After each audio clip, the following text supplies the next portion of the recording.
રાજ્યમાં ચૂંટણીનો જંગ બરાબરનો જામે છે ને ત્યારે આજે આપણે વાત કરવાના છીએ રાત્રિ પ્રચારના રંગની। અમારા સંવાદદાતા રાત્રિના સમયે અલગ અલગ કાર્યાલયોએ પહોંચ્યા અને જાણવાનો પ્રયાસ કર્યો કે કોના કાર્યાલયે કાગડા ઉડી રહ્યા છે અને કોના કાર્યાલયો ધમધમી રહ્યા છે।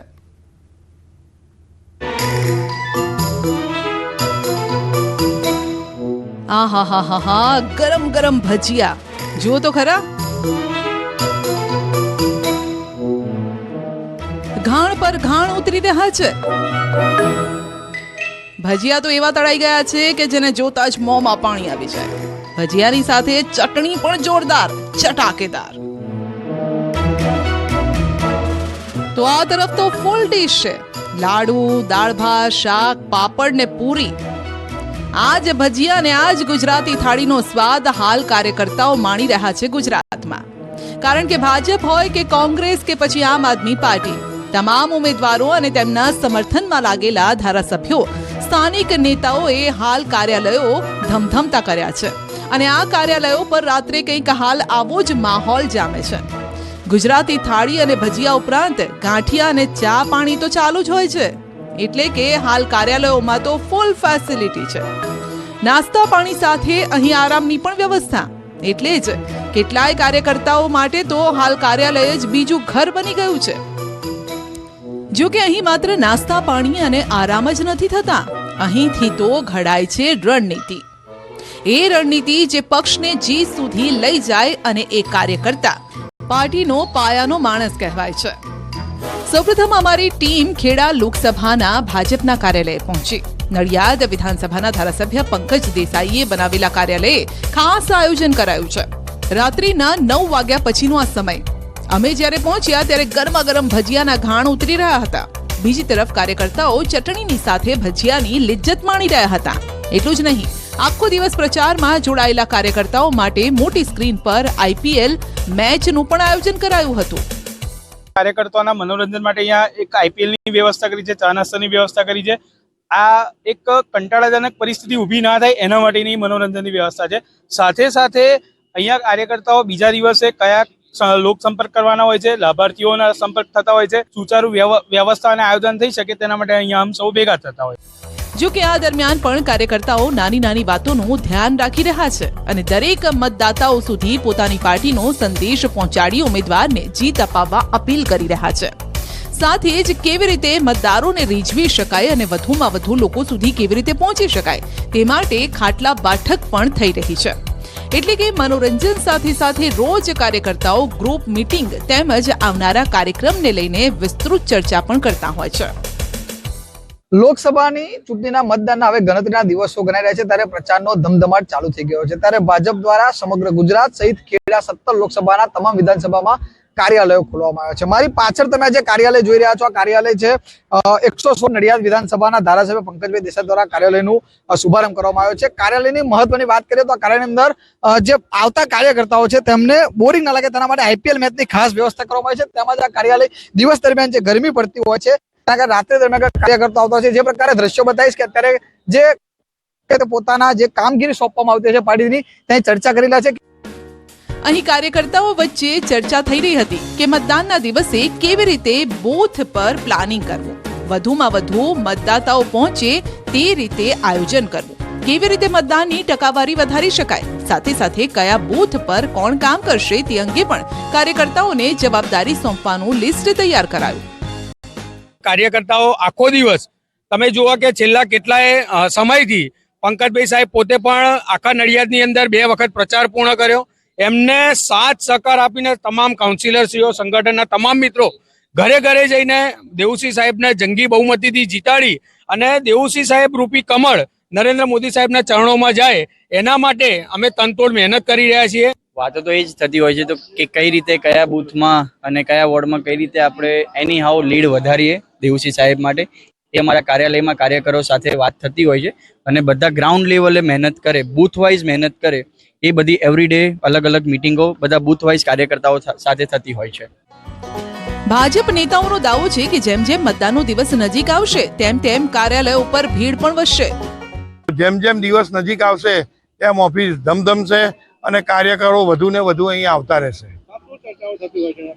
અહીંયા ચર્ચાઓ આયોજનની જ લગભગ થતી હોય છે. કાં તો કોઈને કોઈ તકલીફ એટલે કે અમને સ્લીપો નથી મળી, કે અમારે આ પ્રચારનું કેમનું જવું, અમારે કોઈ પ્રચારનું મટીરિયલ જોઈએ છે ને એ રીતની જ અહીંયા આગળ આયોજન અને ચર્ચાઓ થતી હોય છે.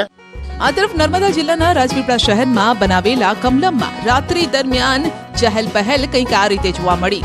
અહીં ન માત્ર નાસ્તો પરંતુ કાર્યકર્તાઓ માટે જમવાની પણ જોરદાર વ્યવસ્થા હતી.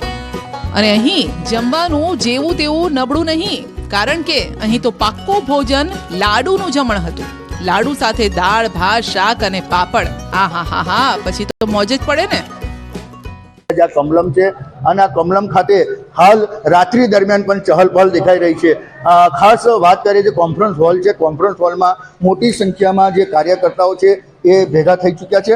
એનું કારણ એક જ છે કે જે દિવસ દરમિયાન જે 41 થી 42 ડિગ્રી તાપમાન હોય છે, જે દરમિયાનમાં જે પ્રચાર પ્રસાર ઓછો થાય છે ત્યારે વધુમાં વધુ પ્રચાર કઈ રીતે કરી શકાય એ માટેની એક અહીં માહિતી પણ આપવામાં આવે છે. અને રાત્રિ દરમિયાન હાલ કમલમ ખાતે ચહલ પણ દેખાઈ રહી છે. સાથે સાથે જે મતદારો છે, મતદારોને નાસ્તો, પાણી અને ખાસ જમવાનું પણ આપી અને પોતાના મતદાન કઈ રીતે વધુમાં વધુ થાય એવા પ્રયાસો હાલ ભાજપ કરી રહી છે. રાત્રિ દરમિયાન અહીં મતદારોને કઈ રીતે રીઝવવા તે માટે માઇક્રો પ્લાનિંગ કરાઈ રહ્યું છે. મતદારોને નાસ્તો અને જમવાનું પણ આપવામાં આવે છે. જો કે ભાજપના નેતાઓ કહી રહ્યા છે કે મતદારોને કોઈ અપેક્ષા નથી. આ વખતે ગુજરાતમાં કમળ જ ખીલવાનું છે, જેથી નર્મદાનું એક કમળ પણ દિલ્હી મોકલવાનું છે. તો આપણી પાસે આદરણીય નરેન્દ્રભાઈને આપણે બધે જ લોકોએ વધારેમાં વધારે મતદાન કરીને આ સીટ જીતાડવાની છે, જેથી કરીને મને લાગે છે કે અમને એવું નથી જણાતું કે કોઈ મતદાતાઓ કોઈ અપેક્ષા લઈને બેઠા હોય. જે ગામડાની આદિવાસી બહેનો છે એ તો ખરેખર 6:30 પછી જ આવતી હોય છે, તો એટલી થાકેલી હોય છે, પણ ખબર નહીં આપણે કે ભાજપનું નામ લઈએ એટલે એ લોકો બી એટલો ઉત્સાહ બતાવે છે. કારણ ગામડામાં એટલી બધી સુવિધાઓ ભાજપ સરકાર તરફથી મળી છે એ બધાને જ ખબર છે. તો માત્ર ભાજપ જ નહીં, ઇન્ડિયા ગઠબંધનના કાર્યાલય પર પણ કાર્યકર્તાઓની ભીડ જામી. કાર્યકર્તાઓ ડુંગળી, મરચા સાથે ભજીયા તેમજ વડાનો સ્વાદ માણતા જોવા મળ્યા. ભાજપ લીડ કેવી રીતે વધારે તેના પર ભાર મુકાયો. તો બૂથ લેવલે ભાજપના ગઢમાં કેવી રીતે ગાબડું પાડવું તેની રણનીતિ કરતા કાર્યકર્તાઓ જોવા મળ્યા. પાટણમાં કોંગ્રેસના ઉમેદવાર ચંદનજી ઠાકોરના ઘરે જ કાર્યાલય બનાવાયું છે, જ્યાં રોજ રાત્રે કાર્યકર્તાઓ એકઠા થાય છે. બીજા દિવસે શું કામ કરવાનું છે તેનું પ્લાનિંગ આગલી રાત્રે જ થઈ જાય છે અને આ અંગે ચર્ચાઓ પણ ચાલે છે. સાથે જ ચાની ચુસ્કી સાથે મતદારોને પોતાની તરફ આકર્ષવાની રણનીતિ પણ ઘડાય છે. સતલાસણાથી માંડીને સાતલપુર સુધીનો લાંબો વિસ્તાર છે. સ્વાભાવિક છે કે આ દરેક જગ્યાએ અને દરેક ગામમાં અને દરેક ઘેર ઉમેદવાર પોતે ન પહોંચી શકે, ત્યારે અમારા કાર્યકરોની અમારી આખી એક ટીમ વર્ક છે. અમારા મિત્રોની એક ફરજ બને છે કે જ્યાં ઉમેદવાર ન પહોંચી શકે ત્યાં અમે ત્યાં પહોંચીએ છીએ. ત્યાં અમારા કોંગ્રેસની જે 5 ગેરંટીઓ છે તે સમજાવીએ છીએ. ભાઈ, ભાજપ ખાટલા બેઠકો કરી રહી છે તો કોંગ્રેસ કેમ પાછળ રહે? કોંગ્રેસના કાર્યકર્તાઓ પણ ગામડે ગામડે જઈને ચંદનજી ઠાકોરને જંગી જીત અપાવવા માટે અપીલ કરી રહ્યા છે.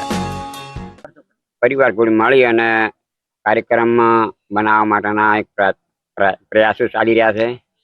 અને ગામડામાં પણ દિવસે થોડો ગરમીનો દિવસ હોય તો રાત્રે પણ અમે અવારનવાર ગામડામાં જઈ અને લોકો જોડે બેસીને ખાટલા બેઠક જો કરી, માળાવેલા ખાટલા બેઠક કરી અને લોકો જોડે એમને સમજાવીએ છીએ કે આપણે કેવી રીતે મથકે આપણા મતદાનને લઈ જાઓ એ માટેના પ્રયત્નો કરી રહ્યા છે.